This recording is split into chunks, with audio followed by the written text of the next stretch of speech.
civilmedia.mk. Слободно, независно, отворено. Почитувани граѓани, почитувани новинари, во политиката, како и во животот, има моменти за кои гледаме дека може да оставиме трага на некој начин и во историјата и во она што ќе остане запишено. И такви се моменти, овие настани кои што се случуваа изминативе денови, особено настаните вчера во нашето собрание. Настани какви што нашата татковина навистина подолго време немала.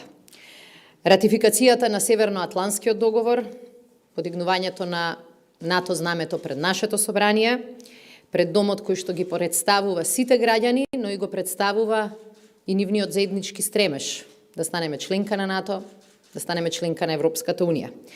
Законот за јавно обвинителство, со кој го исполнивме и последниот услов, кој дури и најголемите скептици или највоздржаните земји членки од Европската Унија го бара како предуслов за да добиеме датум за преговори. Но моментот за кој денеска сакам да го кажам мојот став, моето гледање, се разбира носењето на измените и дополнувањата на Законот за одбрана. Навистина сакам да честитам на собранието и на пратениците во нашето собрание заради клучниот чекор кој што го направија пред распуштањето. Успеавме и Законот за одбрана, нов Закон за одбрана на земја членка на НАТО алијансата, стана реалност. Со овој закон ние практично ги утврдивме сите наши внатрешни механизми за практикување на членството во НАТО. Законот за одбрана е закон со кој што најпосле ќе преминеме од индивидуална одбрана, каде што само ние се грижиме за нашата стабилност и безбедност, во принципот на и систем на колективна одбрана, која е најголемата видлива придобивка од членството во НАТО. Чадорот кој штити над 1 милиарда луѓе низ цел свет е чадор кој сега и нас ке не штити. Законот за измени и дополнување на Законот за одбрана е закон со кој што целосно уредивме како ќе се применува членот 5 од Северноатланскиот договор, кој што е познат како сите за еден, еден за сите. Тоа е членот кој ги обврзува членките на алијансата да се штитат едни со други и го гарантира духот на солидарност и колективна одбрана на алијансата. Тоа е навистина член кој што за држава како нашата, релативно мала, во сложени регионални и глобални околности, ни ја дава шансата да се чувствуваме и побезбедни, да се чувствуваме посигурни, бидејќи нападот на една членка, опасноста врз една членка е напад и опасност за сите. Затоа членството во НАТО е успех. Затоа членството во НАТО е сигурност, безбедност и суверенитет на нашата држава. Затоа членството во НАТО е припадност на големиот и ексклузивен клуб, каде што учествуваат најмоќните, највлијателните, па и најбогатите. Соединетите американски држави, Велика Британија, Франција, Германија, Турција, Италија, Полска и така натаму. Успех е да се биде меѓу 30-те во овој клуб. Победа е да се биде 30-та членка на оваа алијанса.